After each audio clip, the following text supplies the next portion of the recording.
पाठः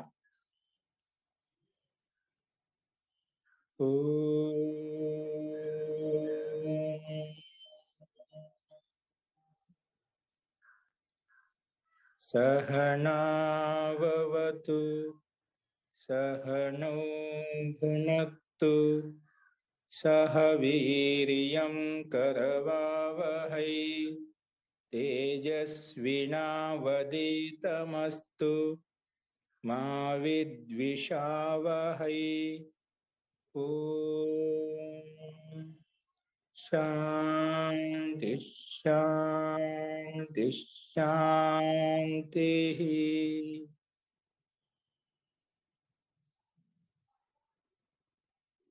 सर्वेभ्यो नमः। అందరికీ నమస్కారం అండి. నిన్న జరిగిన పాఠంలో ఎవరికైనా సందేహాలు ఉన్నాయండి? ಅದರೊಳಗೆ ಆ ಒಂದು ಶಕ್ತಿಯನ್ನು ಅವನು నిన్న జరిగిన పాఠంలో ఎవరికైనా సందేహాలు ఉన్నాయా?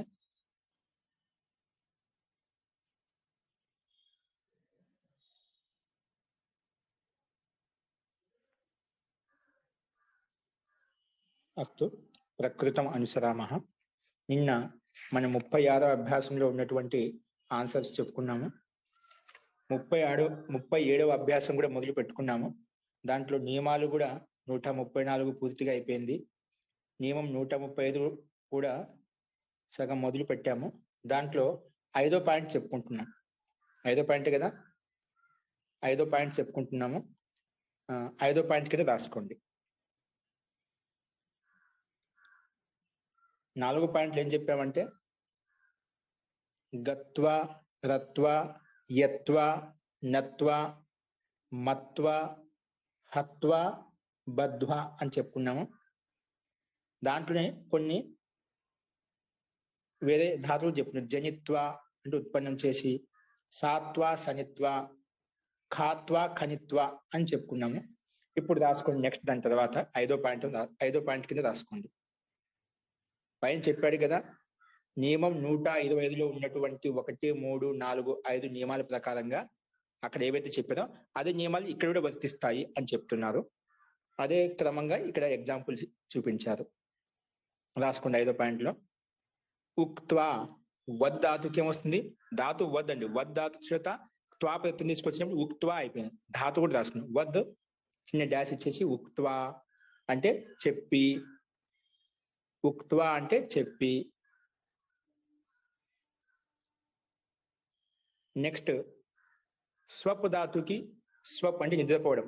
సుప్త్వా నిద్రపోయి, సుప్త్వా నిద్రపోయి, సుప్త్వా నిద్రపోయి.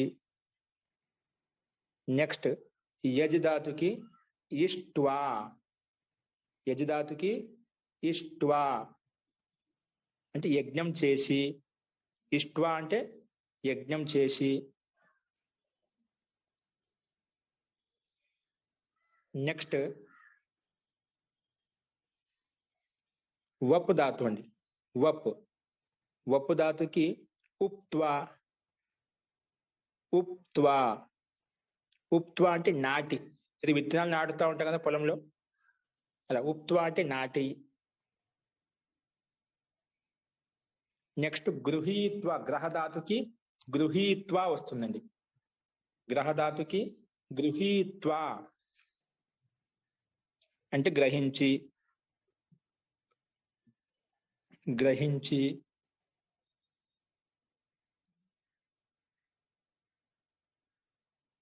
గృహీత్వా అంటే గ్రహించి. నెక్స్ట్ విద్ ధాతుకి విద్వా, విద్ధ్వా, విద్ధ్వా వస్తుంది. విద్ధ్వా తెలుసుకొని, తెలుసుకొని. నెక్స్ట్ ప్రచ్ఛ ధాతు అండి. ప్రచ్ఛ ధాతుకి పృష్ట్వా, పృష్ట్వా అంటే అడిగి, పృష్ట్వా అంటే అడిగి.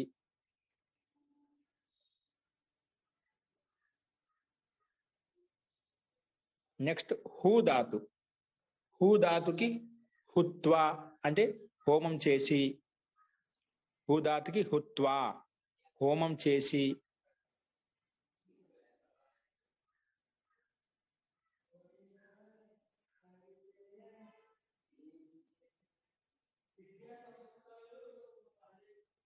నెక్స్ట్ వహధాతు అండి. వహధాతుకి ఊడ్వా, ఊడ్వా అంటే మోసి, భారం మోసి అంటాం కదా, ఊడ్వా అంటే మోసి, ఊడ్వా మోసి,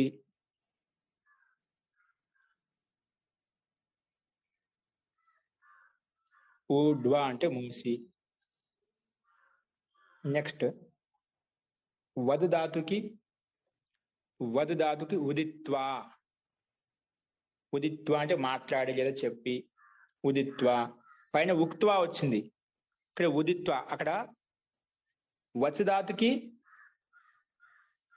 వత్సధాతు రాసు కదా, వత్సధాతుకి ఉక్త్వా వస్తుంది.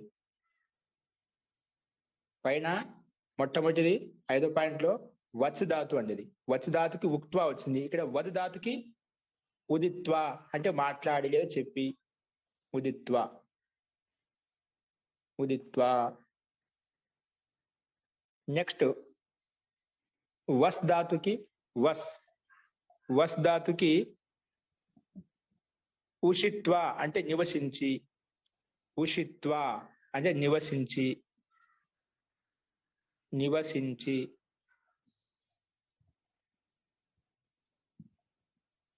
ఉషిత్వా అంటే నివసించి.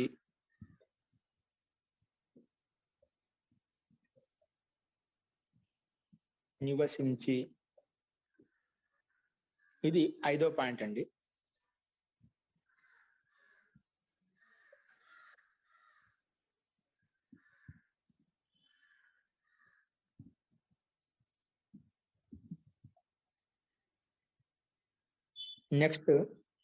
నెక్స్ట్ రాసుకోండి. ఇప్పుడు 3వ పాయింట్ కింద రాసుకోండి. ఇప్పుడు 2వ పాయింట్లో కొన్ని నియమాలు చెప్పాము, క్రమంగా వస్తుందంట. నియమం 135లో 1వ పాయింట్ కింద చెప్పాము, 2వ పాయింట్ కూడా చెప్పాము. 2వ పాయింట్లు ఇవి. 125లో ఉండే 5 నియమాలు చెప్పుకున్నాం. ఇప్పుడు మళ్ళా ఈ 135లో ఉండే 3వ నియమం, 3వ పాయింట్ కింద రాసుకోండి. 3వ పాయింట్, ఈ నియమాల్లో 3వ పాయింట్, అది ఆ 2వ నియమంలో పాయింట్ కింద చెప్పాము 5 పాయింట్లు. ఇది 3వ నియమం, 135లోనే 3వ పాయింట్ కింద రాసుకోండి.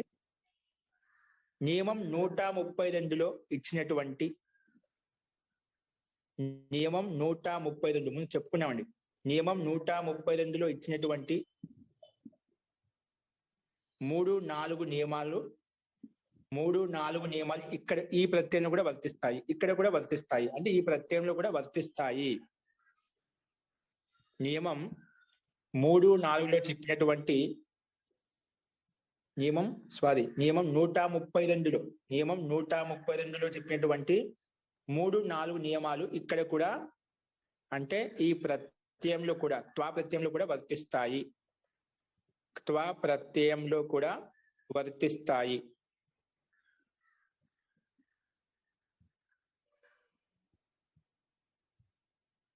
త్వా ప్రత్యయంలో కూడా వర్తిస్తాయి.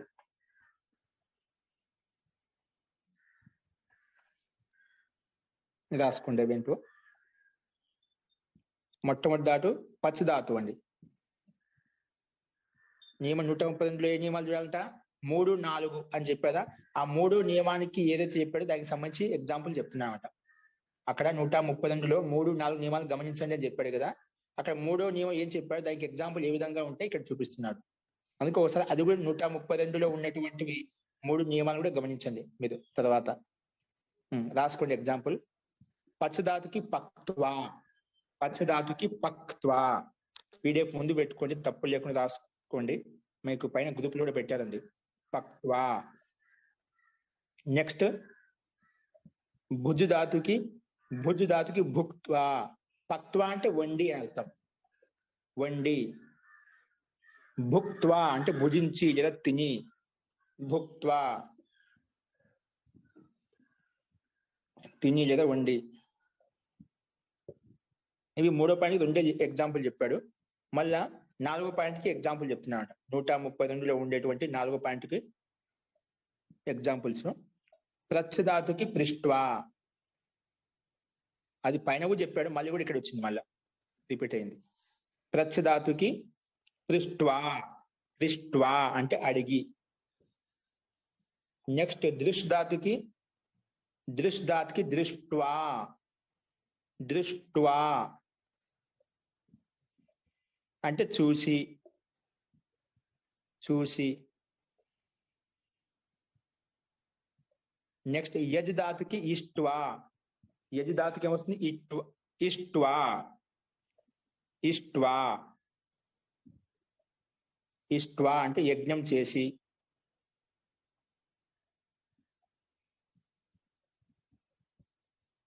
ఇష్ట్వా యజ్ఞం చేసి. మహోదయ, ఇచ్చతికి ఎలా వస్తుందండి? త్వా ప్రత్యయం ఇచ్చతికి. ఇచ్చతికి, ఇచ్చతి ధాతు అంటే ఈ ధాతుకి చెప్తున్నారు. మహోదయ అంటే యజ్కి ఇష్టవా అంటే కొంచెం కన్ఫ్యూజ్ లాగా అనిపిస్తా ఉంది, అందుకని అడుగుతున్నాను. కన్ఫ్యూజన్ లేదు దీంట్లో. యజధాతుకి యాలో ఉండే యాకి ఇకారం సంప్రసారణమైంది, మళ్ళీ జకారానికి అందుకే చెప్పాడు నియమం 132లో ఉన్నటువంటి ఆ నియమాన్ని గమనించాలని చెప్పారు. అక్కడ చెప్పామంట యజధాతుకి యాకి సంప్రసారణం అవుతుంది, జకారానికి మూల మూర్ధని షకారం అవుతుంది, పక్కన త్వా ఉంది కదా, స్టుత్వం అయిపోయి త్వా అవుతుందని చెప్పాడు అక్కడ. ఇష్ట్వా వస్తుంది అంటే యజ్ఞం చేసి. నెక్స్ట్ సృజ్ ధాతుకి సృష్ట్వా, అవన్నీ చెప్పామండి ఇక్కడ. వెనకవైపు చూస్తే మీకు అర్థమవుతుంది. సృజ్ ధాతుకి సృష్ట్వా, ఇక జకారం కూడా మూర్ధని షకారం చేశాం. సృజ్ ధాతుకి స్రజ్ ధాతుకి శ్రజ్కి సంప్రసారం చేస్తే సృజ్ అయిపోయింది. స్రజ్ ధాతుకి సృష్ట్వా, సృష్ట్వా అంటే సృష్టించి అని అర్థం వస్తుంది. సృష్టించి. ఓకే అండి. నెక్స్ట్ ఇప్పుడు 4వ పాయింట్ రాసుకోండి. నియమం 135లో మన క్రమం నడుస్తుంది. 4వ పాయింట్ అది రాసుకోండి.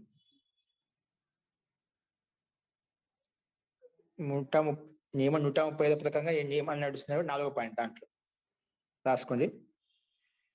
గా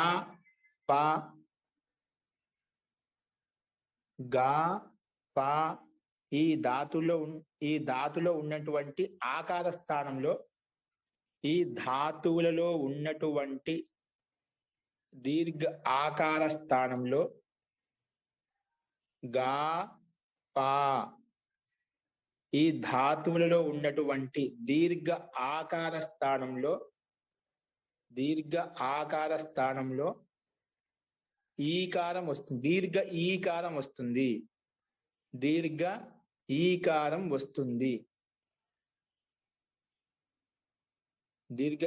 వస్తుంది. ఇప్పుడు రాసుకునే ఎగ్జాంపుల్ ఏడా ఇచ్చాడు. గా ధాతుకి త్వా తీసుకొచ్చినాం అనుకోండి, గా త్వా ఉంది, పక్కన గాలో ఉండే ఆకారానికి దీర్ఘ ఈకారం చేశాం అనుకోండి, దీర్ఘ ఆకార స్థానంలో దీర్ఘ ఆకారాన్ని తీసివేసి దీర్ఘ ఈకారాన్ని పెడితే గీ అయిపోయింది. గీ పక్కన త్వా కలిపితే గీత్వా అని వచ్చింది. గా ధాతుకి ఏమొస్తుంది? గీత్వా అంటే పాడి. చెప్పాను గా పాలో ఉన్నటువంటి ఆకార స్థానంలో దీర్ఘ ఈకారం వచ్చింది, అంతేం లేదు. గీత్వా అంటే పాడి. నెక్స్ట్ పా ధాతుకి పాలో ఉండే ఆకారానికి దీర్ఘ ఈకారం చేస్తే పీత్వా అంటే తాగి. అక్కడ పాడి, ఇక్కడ తాగి. ఆ గా ధాతు పాడే అర్థంలో ఉంది, పా ధాతు తాగే అర్థంలో ఉంది. వేరే ధాతుల్లో దీర్ఘ ఆకారమే ఉంటుంది.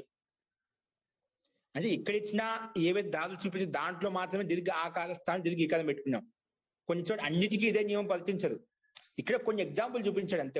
మనకు ఎక్కువ ప్రసిద్ధమైనటువంటి వాడుక ఉపయోగించేటువంటి ధాతులను తీసుకున్నాడు. వేరే చోట్ల దీర్ఘ ఆకారమే ఉంటుంది. అవేంటివి చూస్తున్నాడు.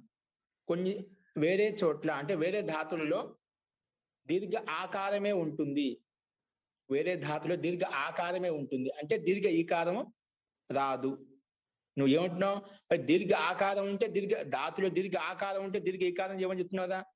ఈ నియమం అన్నిటికీ వర్తిస్తుందా? లేదు. ఇక్కడ ఇచ్చిన ధాతులకు మాత్రమే వర్తిస్తుంది. వేరే చోట్ల దీర్ఘ ఆకారమే ఉంటుంది. అవి ఏంటో చూస్తున్నాడు. వేరే ధాతుల్లో దీర్ఘ ఆకారమే ఉంటుంది. చూడండి, జ్ఞాధాతు అండి. జ్ఞాధాతుకి జ్ఞాత్వా, ఇక్కడ ఈ చేయలేదు. ఇక్కడ మామూలుగా దీర్ఘ ఆకారం ఉంది, జ్ఞీత్వా అని ఉండాలి కదా, చేయలేదు. ఇంక ప్రయోగం లేదు అటువంటి ప్రయోగం. కాబట్టి జ్ఞాధాతుకి జ్ఞాత్వా అంటే తెలుసుకొని.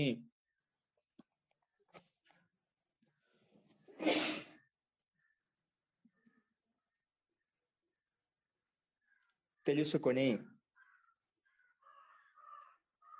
నెక్స్ట్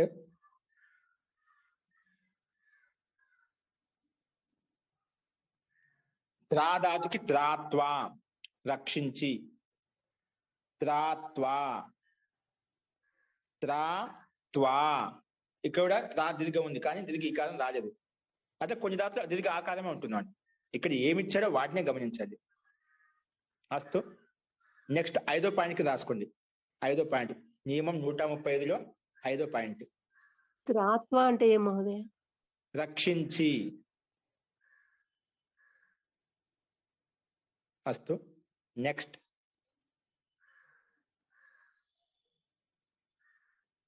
5వ పాయింట్, దీర్ఘ రూకార ధాతులో ఉండే దీర్ఘ రూకార స్థానంలో, ధాతువులో ఉండే దీర్ఘ రూకార స్థానంలో, దీర్ఘ రూకార స్థానంలో,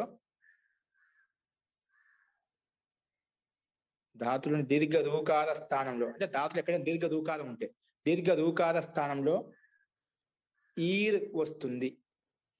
ఈర్ వస్తుంది.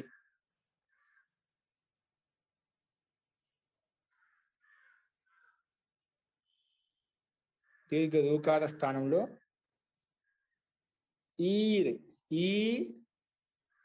రేపం ఈర్ వస్తుంది. దీర్ఘ రూకార ధాతులో ఉండే దీర్ఘ రూకార స్థానంలో ఈర్ వస్తుంది. అవి ఏంటో చూద్దాం. కింద రాసుకోండి ఎగ్జాంపుల్స్. త్రూ ధాతు ఏదైతే త్రూ ధాతు, త్రూ దీర్ఘ రూకారం ఉంది. త్రూ, ఆ త్రూలో ఉండే దీర్ఘ రుకారం ఉంది కదా, ఆ రుకారాన్ని తీసివేసి దాంట్లో ఈరు పెట్టేస్తాడు. ఏం పెట్టేస్తాడు? ఈరు వస్తుంది. ఎప్పుడు? త్వా ప్రత్యయం పక్కన ఉన్నప్పుడే ఇది ఎలా వస్తుందంట. అప్పుడు త్రూలో ఉండే రుకారానికి ఈరు చేసామనుకోండి, తకారం హలంతం అయిపోతుంది. అప్పుడు హలంతానికి ఈరు కలిపితే తీర్ అయిపోయింది. తీర్ పక్కన త్వా ఉంది కాబట్టి కలిపితే తీర్ త్వా అంటే ఈది.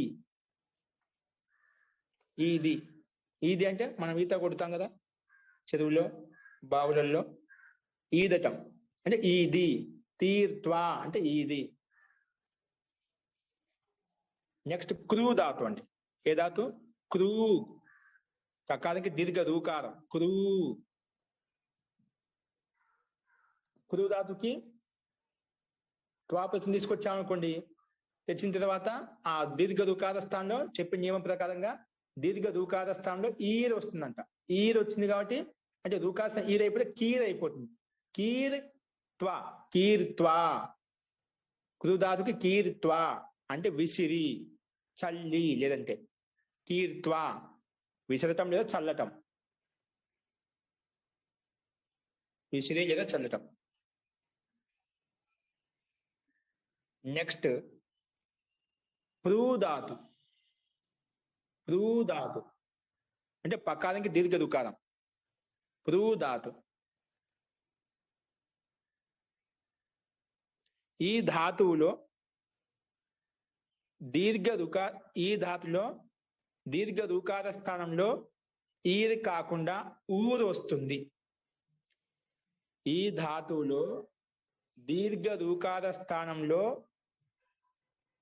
ఈర్ కాకుండా పైన చెప్పే దీర్ఘ రూకార స్థానం ఈర్ వస్తుంది చెప్పేదా, కానీ ఒక పురుధాతులో మాత్రం ఈర్ కాకుండా ఊరు వస్తుంట. ఊరు వస్తుంది. ఈ ధాతువులో దీర్ఘ రుకార స్థానంలో ఈర్ కాకుండా ఊరు వస్తుంది. అప్పుడేమవుతుంది? ప్రూ ప్లస్ త్వా.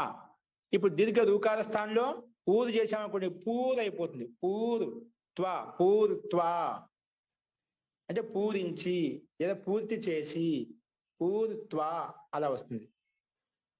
పూర్ త్వా ఓకే అండి. నెక్స్ట్ నియమం 135లోనే 6వ పాయింట్ రాసుకోండి. 6వ పాయింట్.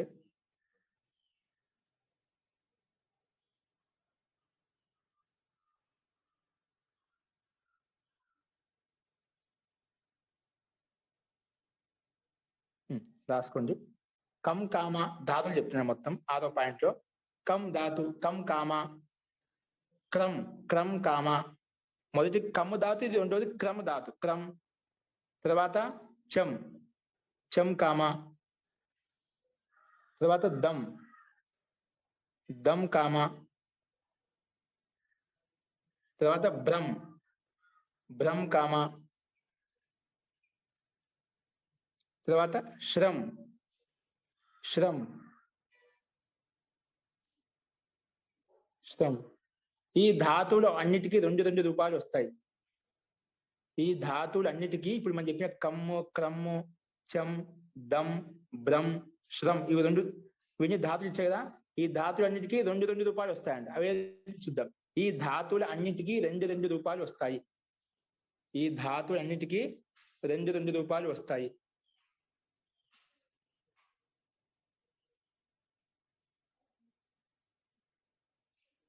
అంటే ఒక రూపానికి మధ్యలో ఈకారం వస్తుంది.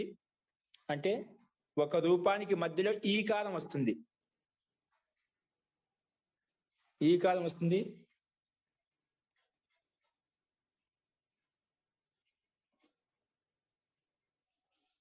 రెండో రూపంలో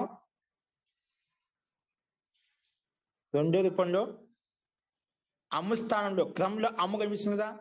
క్రమంలో దం, క్రం, దం, గం, చం, బ్రం, ఇలా శ్రం అన్నిట్లో అమ్మ వినిపిస్తుంది కదా. దాంట్లో రెండో రూపంలో అమ్ము స్థానంలో ఆన్ వస్తుంది. మొదటి రూపంలో మధ్యలో ఈకారం వస్తుంది. రెండో రూపంలో అమ్ము స్థానంలో ఆన్ వస్తుంది. అమ్ము స్థానంలో ఏమొస్తుందంటే ఆన్. ధాతులో అమ్ము కనిపిస్తుందా? ఆ అమ్ముని తీసేసి దాని స్థానం ఆన్ పెట్టేస్తాం. ఆన్ అంటే మొదటి రూపంలో మధ్యలో ఈ రావాలి, రెండు రూపంలో ఆన్ రావాలి. అది ఇచ్చాడు. చూసుకోండి, ఇప్పుడు మనం చెప్పిన ధాతులన్నిటికీ రూపాలు ఇచ్చాడు. మొట్టమొదటి రూపం ఇచ్చాడు. మొట్టమొదటి ఈకారం వస్తుంది చెప్పారా మధ్యలో. చూడండి, క్రమిత్వ, క్రమ ధాతుకి క్రమిత్వ, క్రమంగా ఇచ్చాడు ఇక్కడ కూడా. క్రమ ధాతు కదా మొట్టమొదటిది. స్వాది కం ధాతు, క్రమ కాదు, కం ధాతు. కం ధాతుకి కమిత్వ, కమిత్వ, కమిత్వ.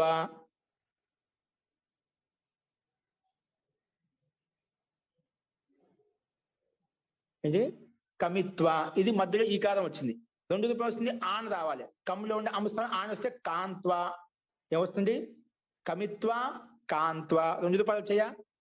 కమిత్వ, కాంత్వ. కాన్లో ఆన్ కనిపిస్తుంది మనకు స్పష్టంగా ఉచ్చరించేటప్పుడు. ఈ రకంగా రెండు రూపాయలు వస్తాయంట. కమిత్వ, కాంత్వ. రెండవది క్రమ్ ధాతు. క్రమిత్వ, క్రమిత్వ, కాంత్వ. కమిత్వ అంటే ఏంటి మహోదయ? ఇది చెప్తున్నా అండి. రెండు రాసుకుని క్రమిత్వ, కాంత్వ. క్రమిత్వ ఒకటో రూపం. రెండో రూపం క్రాంత్వ, క్రాంత్వ.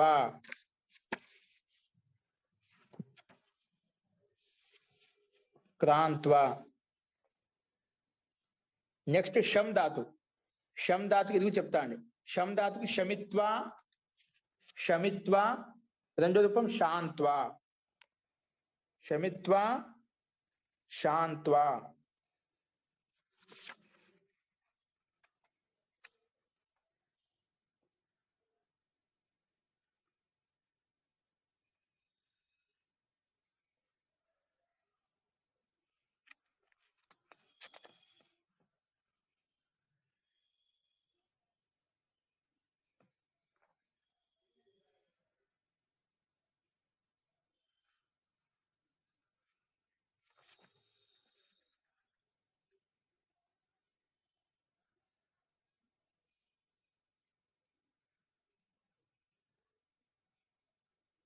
ఇవి చెప్తున్నా. షం ధాతుకి షంత్వ, శాంత్వ.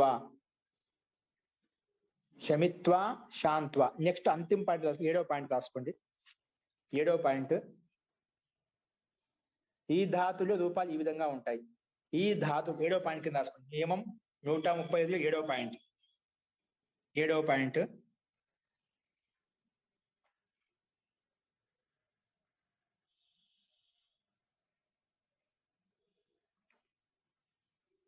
రాసుకోండి. ఈ ధాతులో ఈ ధాతులో రూపాలు ఈ విధంగా ఉంటాయి. ఈ ధాతులలో రూపాలు ఈ విధంగా ఉంటాయి. దా ధాతు అండి. మొట్టమొదటి ఎగ్జాంపుల్ ఏమిచ్చినాడు? దా ధాతుకి దత్వా. దత్వా దత్వా అంటే ఇచ్చి. ఏంటండి? దత్వా అంటే ఇచ్చి.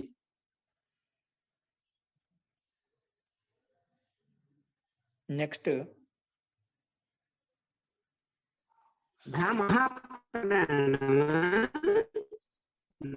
మీ వాయిస్ సరిగ్గా రావడం లేదండి మహోదయ. జీ మళ్ళీ చెప్పండి. धा महा నే దాకారం సామాన్య పదం, అల్ప ప్రాణం అండి. దాని అల్ప ప్రాణమే. అల్ప ప్రాణమే రాసుకోండి. దత్వా అంటే ఇచ్చి. నెక్స్ట్ ఇప్పుడు రాసుకునే ధా, ఒత్తుద్ధ. ఒత్తుద్ధ. ధా ధాతుకి ఇక్కడ హిత్వా వస్తుందండి. హిత్వా అంటే వదిలిపెట్టి. వదిలిపెట్టి లేదా ధరించి, రెండు అర్థాలు వస్తాయి. వదిలిపెట్టి లేదా ధరించి. వదిలిపెట్టి లేదా ధరించి.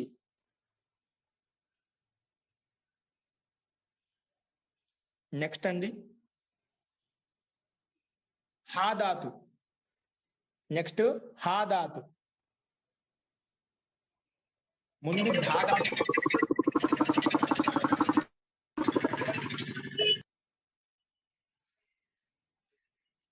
ధా ధాతుకి హిత్వా అని రాసుకున్నారు. హిత్వా అంటే ధరించని రాసుకుని. నెక్స్ట్ హా ధాతు. హా ధాతుకి వదిలిపెట్టి. హా ధాతుకి వదిలిపెట్టి. ఇక్కడ హిత్వా అని వస్తుంది. హాకి హిత్వా వస్తుంది. హిత్వా అంటే ఇక్కడ వదిలిపెట్టే అర్థం వస్తుంది. హా ధాతుకి హిత్వా వదిలిపెట్టి. నెక్స్ట్ అద్ ధాతుకి జగ్ద్వా అంటే తిని. జగ్ద్వా అంటే తిని. మహోదయ, ధా ధాతువుకి హిత్వా అని చెప్పి దాన్ని కూడా వదిలిపెట్టి ధరించి రెండు చెప్పారు కదా మహోదయ. ధాకి ఒక్క ధరించి తీసుకోవాలండి. అందుకే మనకు రెండు ఒకే రకంగా ఉన్నాయి కాబట్టి మనకు హిత్వా వచ్చినప్పుడు అది ధా ధాతువా అంటే రెండు గణ విశేషం అండి. ఇది వేరే గణంలో ఉంది, అది వేరే గణంలో ఉంది.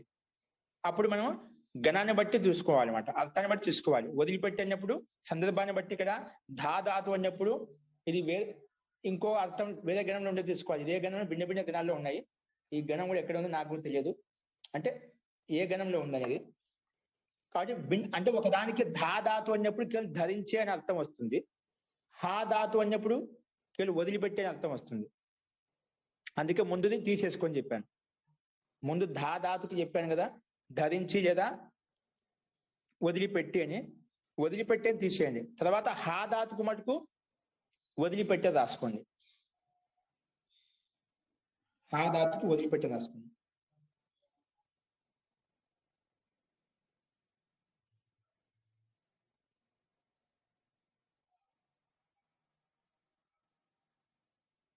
ఓకే అండి. అంతిమ అది ధాతుకు జగ్ద్వా అంటే తిని. తిని. నెక్స్ట్ దహ ధాతుకి దగ్ధ్వా అంటే కాల్చి. దగ్ధ్వా అంటే కాల్చి. దగ్ధ్వా అంటే కాల్చి.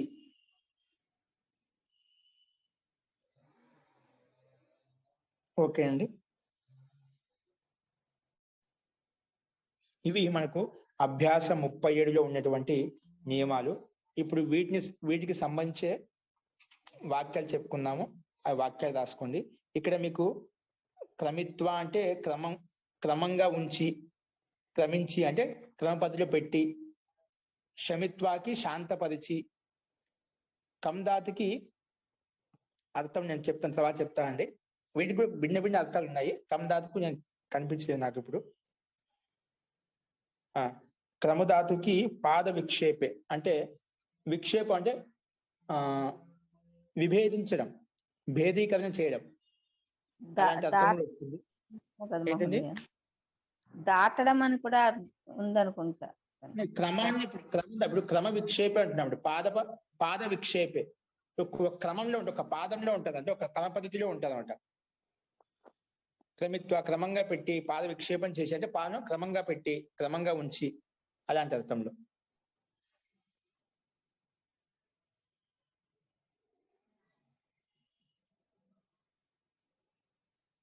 ఇది ఇప్పుడు రాసుకోండి. ఇంకా వేరే అర్థాలనే రేపు చూసి చెప్తాను, భిన్న భిన్నంగా ఉన్నాయి అర్థాలు. అస్తు, ఇప్పుడు రాసుకోండి. నియమం నియమాలు అయిపోయాయి. అభ్యాస 37లో తెలుగు వాక్యాలు రాసుకోండి. అంటే ఈ నియమాలకు సంబంధించి వాక్యాలు ఏ విధంగా రాశారో, ఏ విధంగా చెప్పారో చూద్దాం. మీరు సంస్కృత వాక్యాలు కొన్ని ఉన్నాయి, అవి మీద రాసుకుని వచ్చేసేయండి. ఇప్పుడు తెలుగు వాక్యాలు రాసుకోండి.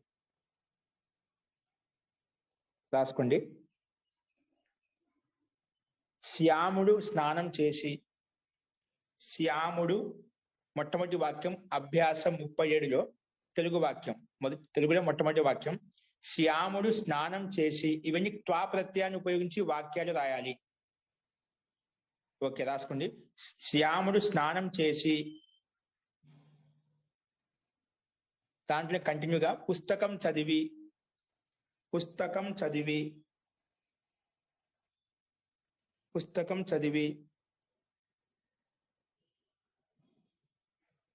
లేఖం రాసి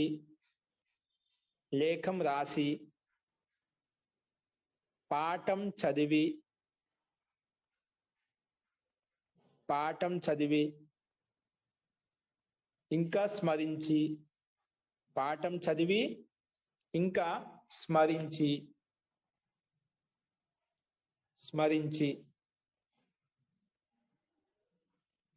ఇంకా భోజనం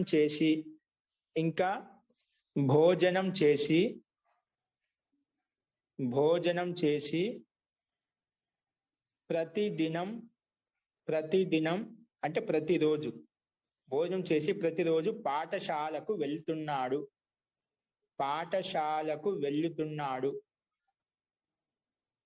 శ్యాముడు స్నానం చేసి, పుస్తకం చదివి, లేఖం రాసి, పాఠం చదివి ఇంకా స్మరించి, ఇంకా భోజనం చేసి ప్రతిరోజు పాఠశాలకు వెళ్తున్నాడు. ఇది ఒకటో వాక్యం అండి. రెండో వాక్యం రాసుకోండి. రాజు యొక్క సేన శత్రువులను గెలిచి. రాజు యొక్క సేన శత్రువులను గెలిచి ఇంకా వాళ్ళను బంధించి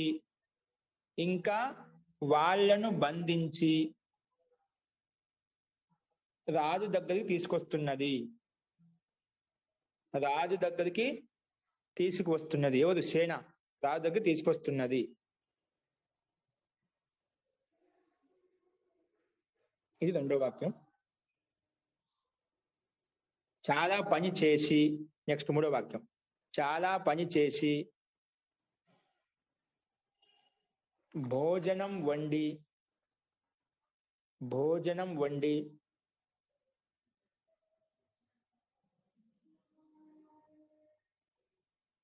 ఇంకా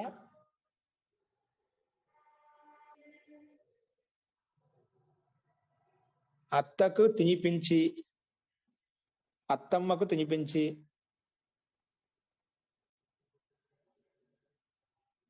తర్వాత స్వయం తింటుంది.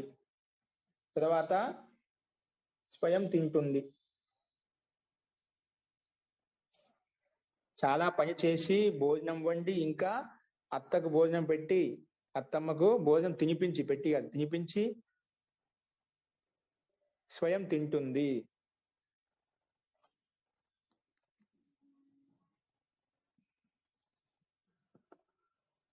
ఓకే అండి. నెక్స్ట్ గురువు సత్యం చెప్పి ధర్మం చేసి ధర్మం చేసి యజ్ఞం చేసి పాలను త్రాగి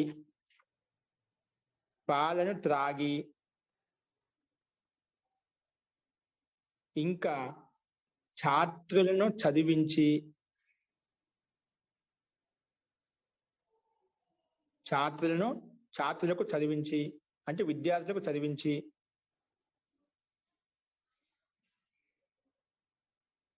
జీవనం గడుపుతున్నాడు. ఛాత్రులను చదివించి జీవనం గడుపుతున్నాడు. గురువు ఎలా చేస్తున్నట? గురువు సత్యం చెప్పి, ధర్మం చేసి, యజ్ఞం చేసి, పాలు త్రాగి, ఇంకా విద్యార్థులను అంటే ఛాత్రులను చదివించి జీవనం గడుపుతున్నాడు.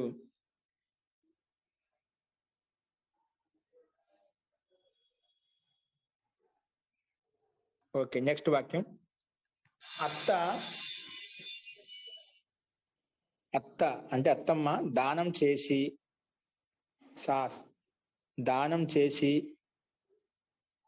మంత్రం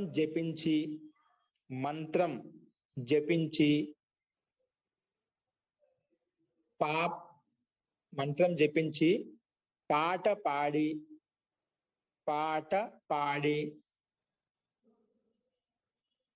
అధర్మాన్ని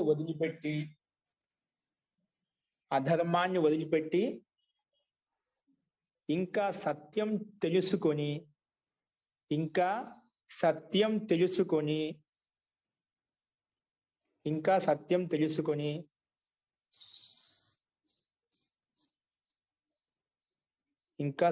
తెలుసుకొని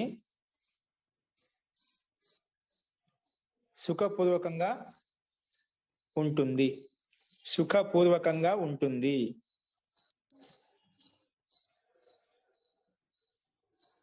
నెక్స్ట్ వాక్యం రాసుకోండి. బాలకుడు ఏడ్చి ఇవన్నీ మనకు నియమాలు వచ్చాయండి. శబ్ద రుద్ధాత్మ రుదిత్వ. నెక్స్ట్ భూమిని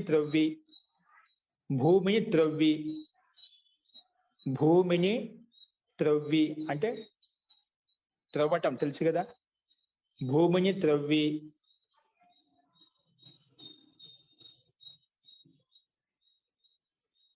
ఇంకా కథను తీసుకొని పరిగెడుతున్నాడు.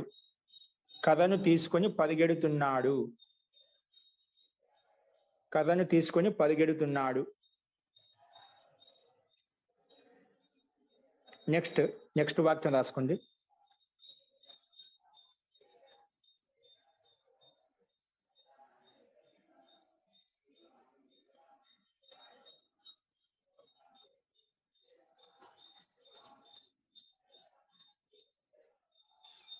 సేవిక అంటే దాసి. దాసి నది ఒడ్డుకు చేరి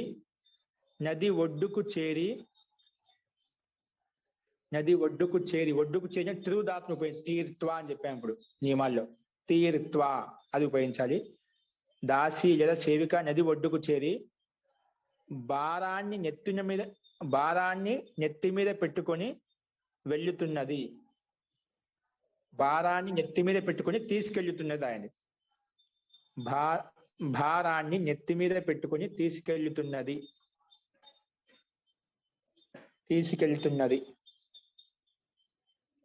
సేవిక నది ఒడ్డుకు చేరి భారాన్ని నెత్తి మీద పెట్టుకొని తీసుకెళ్తున్నది.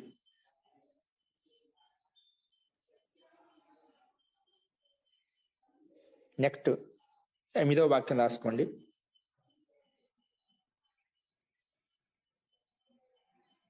దేవదత్తుడు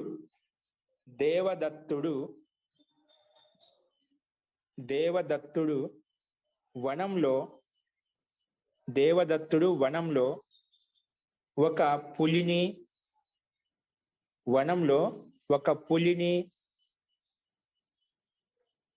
2 ఎలుగుబంట్లను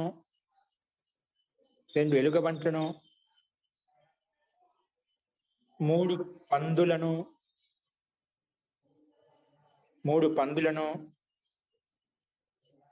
4 తోడేళ్లను 3 పందులను 4 తోడేళ్లను ఇక్కడ పశు పక్షుల గురించి అభ్యాసం చేస్తున్నారు సంస్కృత పదాలు ఏమంటామని మనకు శబ్దకోశం విని ఈ పశువుల పేర్లని అక్కడ ఇచ్చారు మనకు పశువు అవి ఇక్కడ చూసి రాయండి 3 పందులను 4 తోడేళ్లను 5 నక్కలను 5 నక్కలను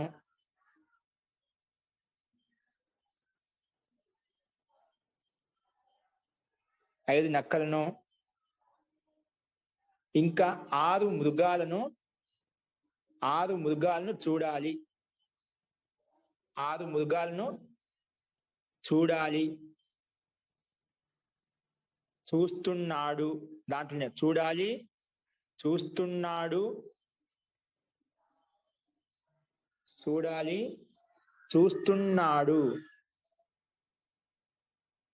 చూశాడు నెక్స్ట్ దాంట్లో చూశాడు తర్వాత దాంట్లోనే చూస్తాడు ఈ 4 రాయండి చూడాలి చూస్తున్నాడు చూశాడు చూస్తాడు ఆజ్ఞార్థంలో వర్తమాన భూతకాలం భవిష్యత్ కాలం చెప్పాను ఓకే నెక్స్ట్ 9వ వాక్యం గ్రామంలో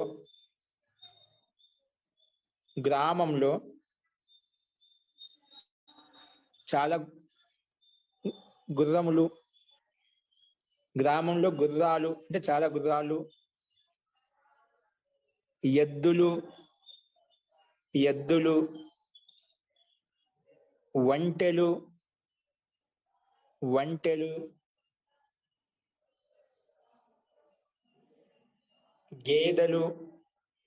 గేదెలు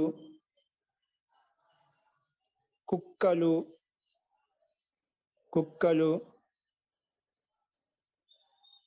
పిల్లులు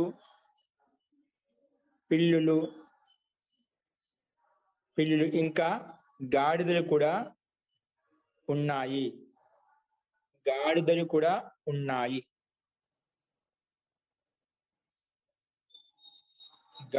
కూడా ఉన్నాయి నెక్స్ట్ 10వ వాక్యం రాసుకోండి నవ్వొద్దు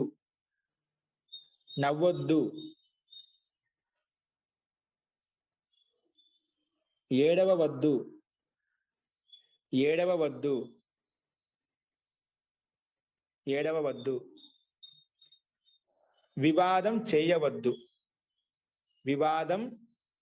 వద్దు వివాదం చేయవద్దు ఇక్కడ అలం శబ్దాన్ని ఉపయోగించి రాయాలి నెక్స్ట్ కుక్క ఒక కన్నుతో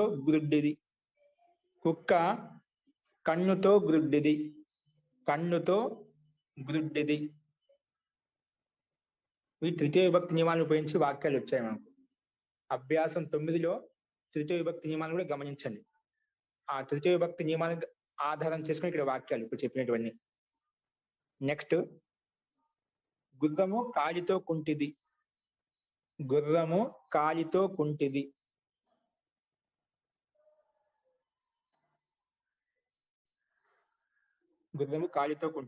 నెక్స్ట్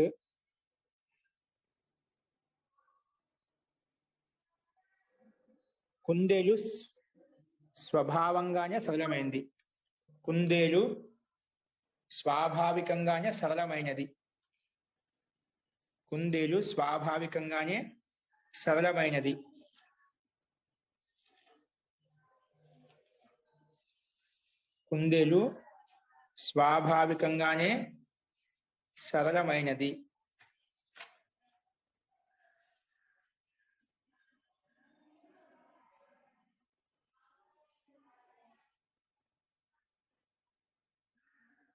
నెక్స్ట్ వాక్యం రాసుకోండి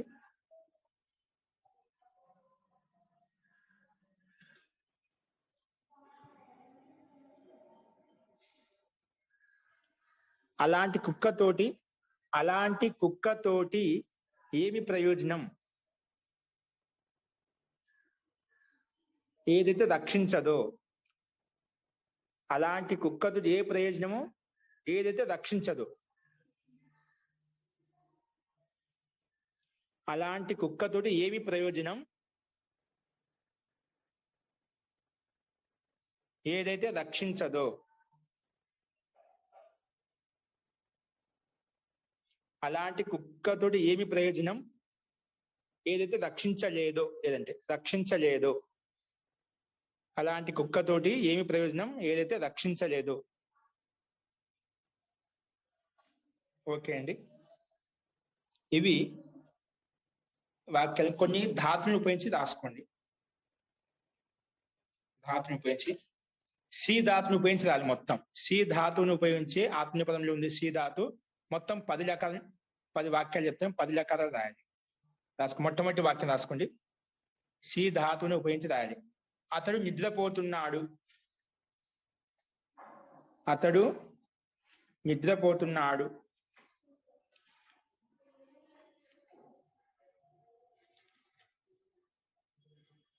అతడు నిద్రపోతున్నాడు.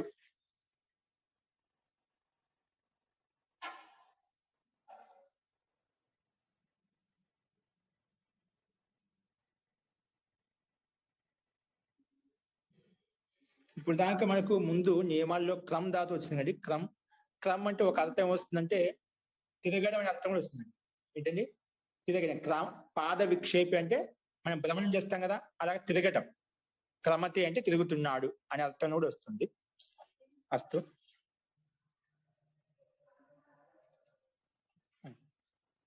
ఏం చెప్తున్నాం మనం? అతడు నిద్రపోతున్నాడు. నెక్స్ట్, మీరిద్దరు కూడా నిద్రపోతున్నారు. మీరిద్దరు కూడా నిద్రపోతున్నారు. మీరిద్దరు కూడా నిద్రపోతున్నారు.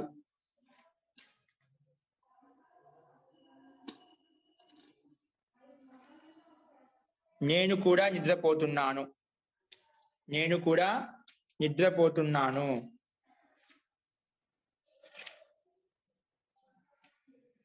నెక్స్ట్ వాక్యం రాసుకోండి. అతడు నిద్రపోవాలి. అతడు నిద్రపోవాలి.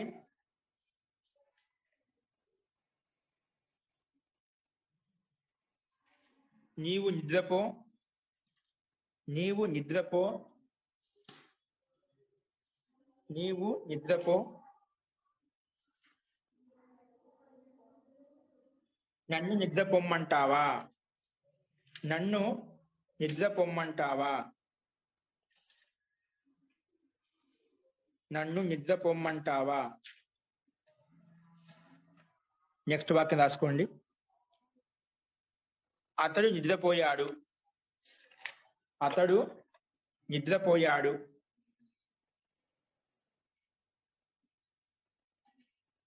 నీవు నిద్రపోయావు. నీవు నిద్రపోయావు.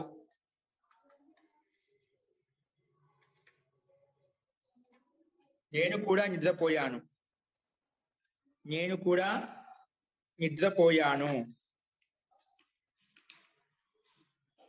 నేను కూడా నిద్రపోయాను. నెక్స్ట్ వాక్యం రాసుకోండి.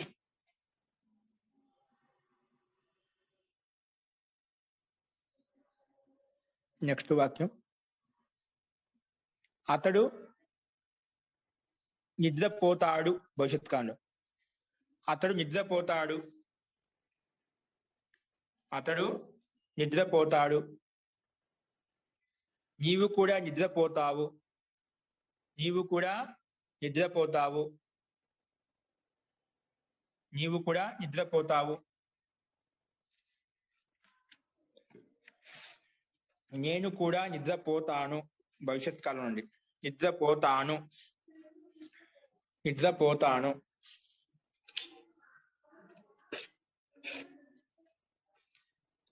నేను కూడా నిద్రపోతాను.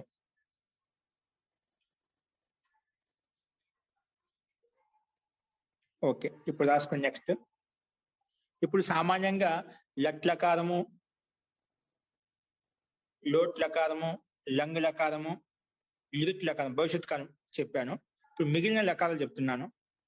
ఇప్పుడు లిట్ లకారం రాసుకోండి. లిట్ లకారం రాసుకోండి.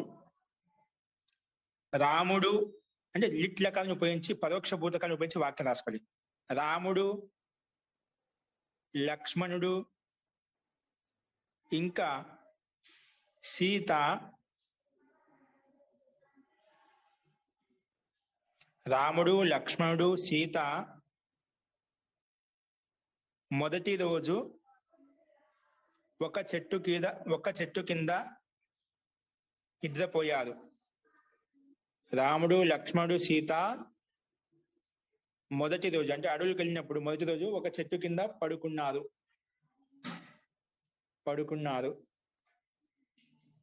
రాముడు, లక్ష్మణుడు, సీత మొదటి రోజు ఒక చెట్టు కింద నిద్రపోయారు. ఇది లిట్ లకాన్ని ఉపయోగించి రాయాలి. సి ధాతునే.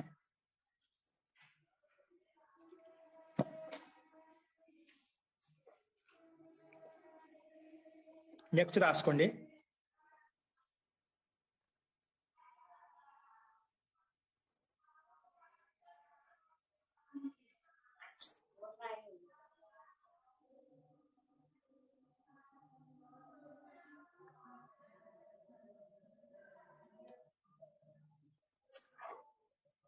నిన్న మేము నిద్రపోయినప్పుడు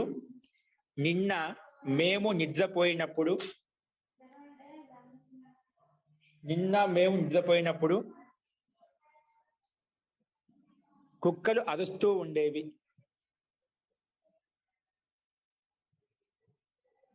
ఏం చెప్పారండి? నిన్న మేము నిద్రపోయేటప్పుడు కుక్కలు అరుస్తూ ఉండేవి అని చెప్పారు. మేము అని చెప్పానా? మేము చెప్పారు మహోదయ, బహువచనం మేము. సరే, నిన్న మేము నిద్రపోయినప్పుడు కుక్కలు అరుస్తూ ఉండేవి. నిద్రపోయినప్పుడు అనే దాంట్లో మనము అశ్వధాతుని ఉపయోగించాలి. అంటే భూతకాలం నిద్రపోయాం కదా, లుంగు లకాలను ఉపయోగించాలి. మహోదయ వాక్యంలో లక్ష్మణుడు తీసేద్దాం మహోదయ. ఆయన లక్ష్మణుడు తీసేద్దాం మహోదయ. రాముడు మొదటి రోజు చెట్టు కింద పెట్టుకుంటే పడుకునే నిద్రపోయారు ఆయన. దాంతో ఉంది లక్ష్మణుడు తీసేయండి. కాపులకు వస్తుంటాయి కదా, అది కరెక్ట్. అట్లా దాని రాముడు, సీత నిద్రపోయారు చెట్టు కింద అని రాయండి. లక్ష్మణ్ తీసివేసేయండి. లక్ష్మణ్ని తీసివేసేయండి.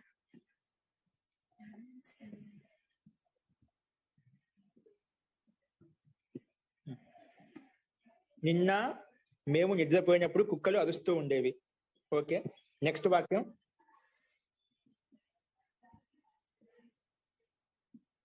ఈ ఇద్దరు విద్యార్థులు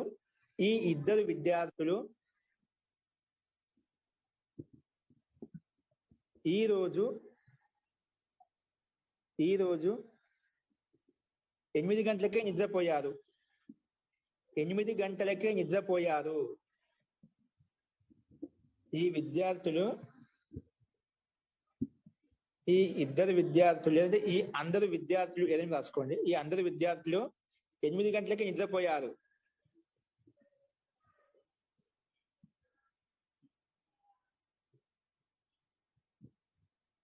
ఎలాగా 8 గంటలకు నిద్రపోయారు? ఎలా శబ్ద రూపాలు, ధాతు రూపాలు నేర్చుకుంటారు.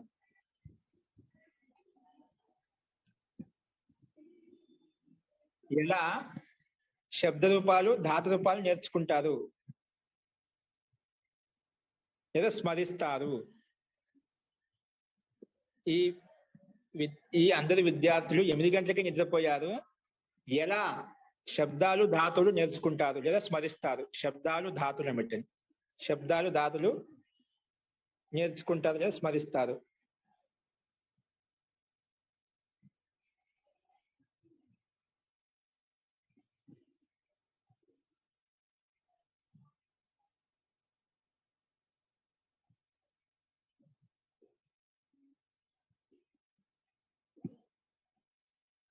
నెక్స్ట్ అండి అంతిమ వాక్యం రాసుకోండి. ఇది ఒకవేళ నీవు త్వరగా నిద్రపోయి ఉంటే ఒకవేళ నీవు త్వరగా నిద్రపోయి ఉంటే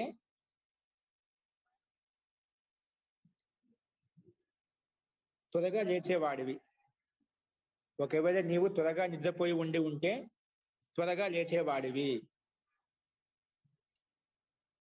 ఒకవేళ నీవు త్వరగా నిద్రపోయి ఉంటే త్వరగా లేచేవాడివి.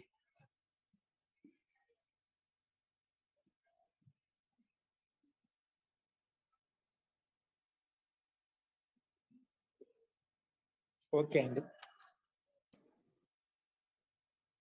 ఇవి లోట్లకార స్థానంలో మనం విధిలింగం రాయొచ్చు, లోట్లకార రాయొచ్చు, రెండు రాసుకోవచ్చు. మిగిలినటువంటి నిన్న ఈ రోజు భూతకాలం చెప్పాం. భవిష్యత్ కాలంలో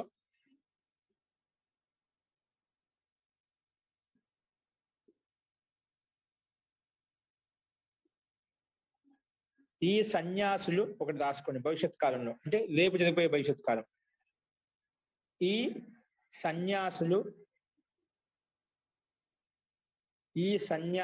అంటే ఈ సన్యాసులందరూ ఈ సన్యాసులు రేపు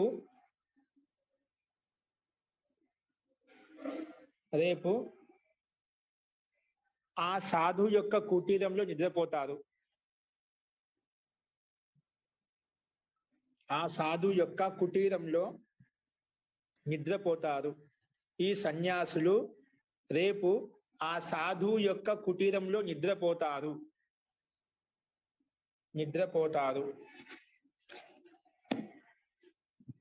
ఇవి వాక్యాలండి.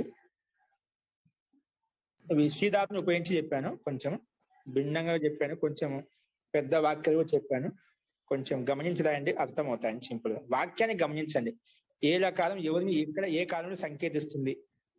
భూతకాలమా, భవిష్యత్ కాలమా, వర్తమాన కాలమా, ఆజ్ఞార్థమా? కొంచెం గమనిస్తే మనకు వాక్యాలు రాయగలుగుతాం. మహోదయ, రంగులకారాలు 2 సార్లు వచ్చాయా మహోదయ, లేకపోతే వేరేనా? నిన్న మేము నిద్రపోయినప్పుడు కుక్కలు అరుస్తూ ఉండేవి ఒకటి. ఒకవేళ నీవు త్వరగా నిద్రపోయి ఉంటే త్వరగా లేచేవాడివి. ఇది అంతిమ లకారం, నిరుంగుల కాలం. హేతుమత్ భవిష్యత్ కాలం. మస్తు మహోదయ. ఇది హేతుమత్ భవిష్యత్తు. అది మామూలుగా లంగులకారం, పైన చెప్పిన లంగులకారం. అస్తు అండి, ప్రయత్నించండి రేపు రావడానికి. రేపు నెక్స్ట్ కొత్త అభ్యాసం మొదలు పెట్టుకుందాము. మంత్రపాఠ. ఓం సర్వే భవంతు సుఖినః, సర్వే సంతు నిరామయాః, సర్వే భద్రాణి పశ్యంతు, మా కశ్చిత్ దుఃఖభాగ్ భవేత్. ఓం శాంతి శాంతి శాంతి. సర్వేభ్యో నమః. అందరికీ నమస్కారం అండి. నమస్తే మహోదయ.